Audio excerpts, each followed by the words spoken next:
Welcome sa Kwento Kada Pelikula. Kung gusto mong mas madaling maintindihan ang kwento ng mga pelikula, nandito ka sa tamang lugar. Huwag kalimutang mag-like, subscribe, at i-click ang notification bell para updated ka sa bawat bagong upload namin, kaya wag na natin patagalin, pasimulan na natin ang kwento.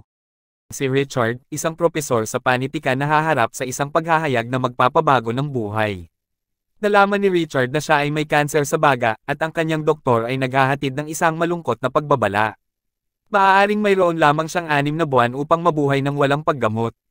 Dahil sa pagkawasak ng balitang ito, sinubukan ni Richard na tanggapin ang kanyang kapalaran. Ang kwento ay umikot sa panahon ng hapunan, kung saan nakaupo si Richard kasama ang kanyang anak na si Olivia at ang kanyang asawang si Veronica. Habang naghahanda siyang ibahagi ang kanyang nakakabagbag damdaming balita, biglang nag-confess si Olivia. Ipinahayag niya na naaakit siya sa mga hindi inaasahan ang reaksyon ni Veronica sa isiniwalat ni Olivia. Siya ay tumawa ng dismissively, at pinipigilan ito bilang isang yugto lamang. Si Richard, na sinusubukang suportahan ang kanyang anak na babe, ay natagpuan ang kanyang sarili na nahuli sa gitna ng isang mainit na pagtatalo sa pagitan ni Veronica at Olivia. Si Olivia, na nasasaktan at hindi sinusuportahan, bumabagyo. Naiwan mag-isa kasama si Richard, si Veronica ay gumawa ng isang nakakagulat na pag-amin. Inamin niyang may relasyon siya kay Henry, ang amo ni Richard. Natarante si Richard, nagtatanong kung bakit pipiliin niya si Henry, na itinuturing niyang hindi epektibo. Ipinaliwanag ni Veronica na si Henry ay may anyo ng lakas ng loob na sa tingin niya ay nakakahimok, isang bagay na sa tingin niya ay nawawala sa kanilang relasyon. Habang naghahanda si Veronica na umalis, tinanong niya si Richard kung ano ang balak nitong sabihin sa hapunan.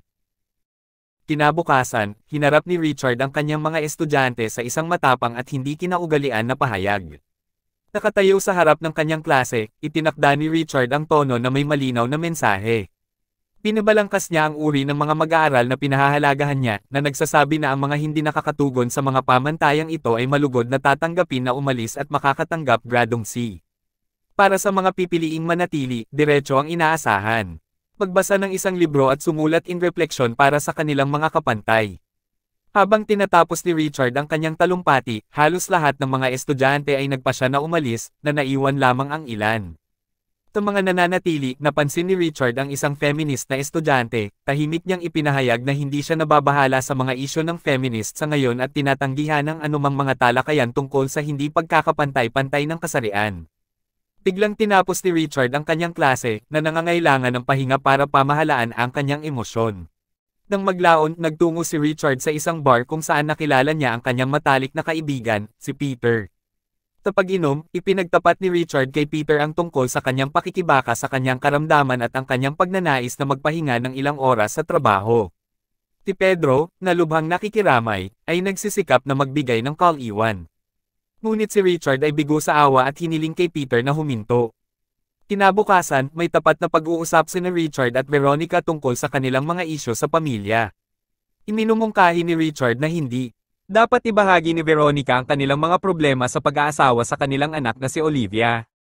Sa halip, binibigyan niya ng kalayaan si Veronica na ipagpatuloy ang relasyon nila ng kanyang kasintahan. Kasabay nito, inihayag ni Richard na hindi na niya nararamdaman ang pangangailangan na manatiling tapat sa kanya. Ang kanilang pag-uusap ay umiikot habang sila ay nagtatagal ng magkasama, naglalasing at maling nakikipag-ugnayan sa hindi inaasahang paraan. Nang maglaon ng gabing iyon, umuwi si Olivia kasama ang isang kaibigan at laking gulat niyang makita ang kanyang mga magulang na nasa estado ng lasing na pagsasaya.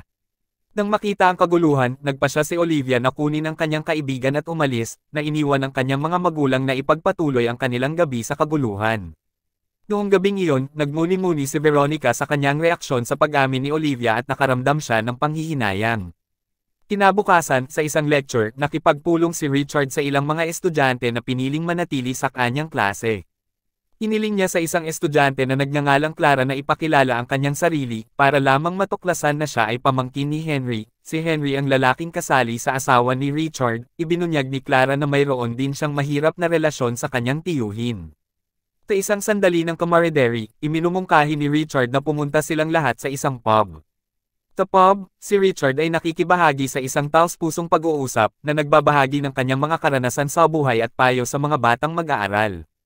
Lumapit sa mesa ang isang waiter. Masiglang gabi. Richard engages in playful flirtation with her and she responds in kind.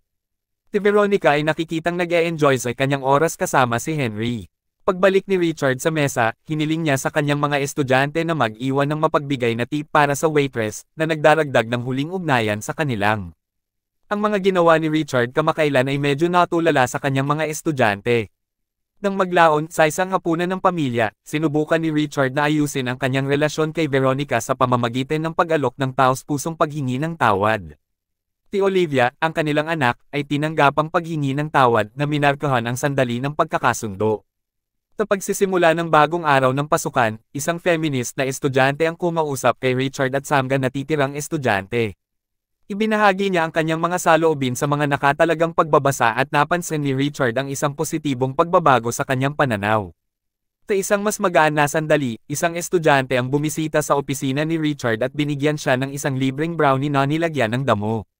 Magkasama, ipinahayag ni Richard ang kanyang pasasalamat at nagpa siya na tikman ng treat na nagdaragdag ng isang ugnayan ng kawalang sigla sa kanyang araw.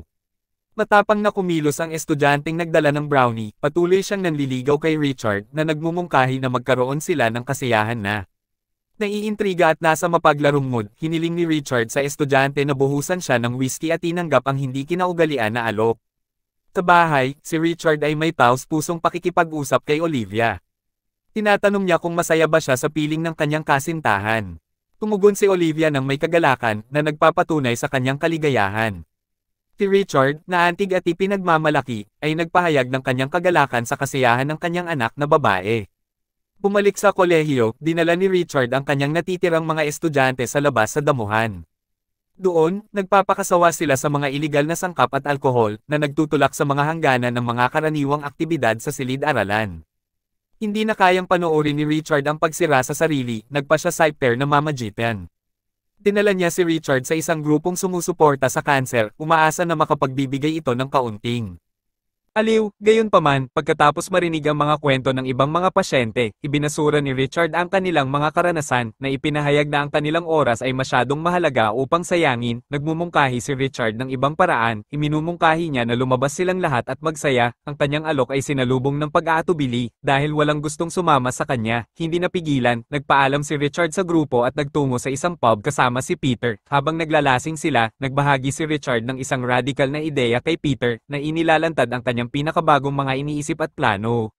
Nakaramdam ng pagkainip sa paghihintay sa hindi maiwasan, nagpa siya si Richard na gusto niyang magsimula sa isang paglalakbay. Habang pinag-iisipan niya ang susunod niyang gagawin, pumasok si Clara sa pub. Richard, sa isang sandali ng spontaneity, pinauwi si Peter sa isang taxi, piniling manatili sa likod kasama si Clara. Si Clara ay nag-alok kay Richard ng isa pang inumin, at ang gabi ay naging masigla habang nag-order siyang isang kanta para sa kanila. Sa gitna ng musika, binuksan ni Richard kay Clara ang tungkol sa kanyang terminal diagnosis. Si Clara, na malinaw na naantig sa kwento ni Richard, ay nagpahayag ng kanyang paghanga sa kanya, at hiniling sa kanya na sumayaw. Sa kanilang sayaw, si Clara ay sumandal para sa isang halik. Pero bago pa niya magawa, biglang nawalang malay si Richard at bumagsak. Isinugod ng mga paramedic si Richard sa ospital, na ikinagulat ni Clara at ang mga parokyano ng pub. Sa pag-uwi mula sa ospital, sinalubong si Richard ng nag-aalalang pagtatanong ni Veronica tungkol sa kanyang kinaroroonan. Nag-aalok siya ng hindi malinaw na paghingi ng tawad, ngunit piniling huwag ibunyag ang mga detalye ng kanyang kamakailang pagsubok sa kanyang asawa. Kinabukasan sa trabaho, ipinatawag ni Henry si Richard sa kanyang opisina. Sa isang maigting na paghaharap, nagbanta si Henry na si Richard ay sibakin dahil sa kanyang kamakailang nakakagambalang pag-uugali. Richard, undeterred, counter sa kanyang sariling pagbabanta. Inihayag niya na alam niya ang tungkol sa pakikipag-ugnayan ni Henry kay Veronica, at ginagamit ang kaalamang ito bilang pagkilos. Pinalaan ni Richard si Henry na ilantad niya ang relasyon sa asawa ni Henry, maliban na lang kung siya ay maiwang mag-isa. Hiniling ni Richard ang isang sabbatical, na iniwan si Henry na walang pagpipilian kundi sumang-ayon. Sa silid-aralan, nakipag-usap si Clara sa kanyang mga kaklase tungkol sa pangangailangan at kahalagahan ng pag-ibig sa mundo, na malungkot na sulyap kay Richard. Si Richard, na naantig sa mga salita ni Clara, ay nagtapos sa aralin sa isang mapusok na talumpati tungkol sa kahalagahan ng tunay na pamumuhay. Pinibigyang diin niya na ang pamumuhay kung hindi man ay ginagawang walang saysay ang lahat. Mamaya sa kanyang opisina, biglang masama ang pakiramdam ni Richard. Dahil sa kanyang karamdaman, bumagsak siya sa sahig, isang malinaw na paalala ng kanyang marupok na kalagayan. Natuklasan ni Peter si Richard sa isang mahinang estado. Nang makita ang kalagayan ni Richard, labis na nag-aalala si Peter. Iniling ni Richard sa kanyang kaibigan na samahan siya sa isang simbahan, kung saan binuksan niya ang tungkol sa kanyang mga damdamin at pagmumuni-muni sa buhay. Sa isang emosyonal na sandali, tila nagpapaalam na si Richard kay Peter. Dahil sa labis na pagkabigla, si Peter ay nagsimulang umiyak, at sila ay nagbahagi ng taos-pusong yakap, bawat isa ay nagsisikap na mag-alok ng kaw-iwan at aliw. Kalaunan ng gabing iyon, nag-host si Henry ng hapunan ng kumpanya, na parehong dinaluhan ni Veronica at Richard.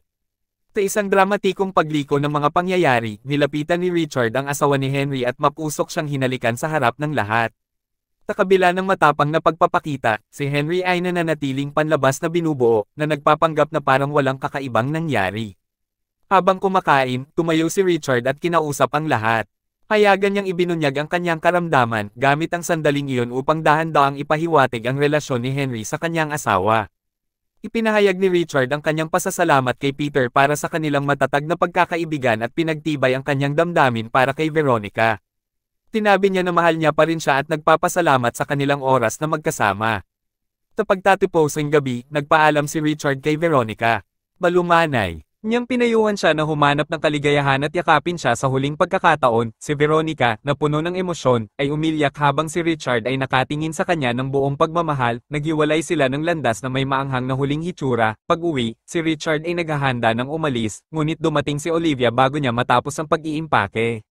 Halatang galit si Olivia, na nasaktan sa pagtataksil ng isang kaibigan. Tinubukan ni Richard na aliwin siya, nag-aalok ng inumin sa pagtatangkang paginhawahin ang kanyang pagkabalisa. Nang mapansin ang malungkot na pag-uugali ng kanyang ama, nagtanong si Olivia tungkol sa kung ano ang bumabagabag sa kanya. Pagkatapos ay isiniwalat ni Richard ang kanyang karamdaman sa kanya, na ibinabahagi ang kalubhaan ng kanyang sitwasyon. Sa pagtatapos ng kanilang oras na magkasama, si Richard ay nagbigay ng taos-pusong mensahe kay Olivia.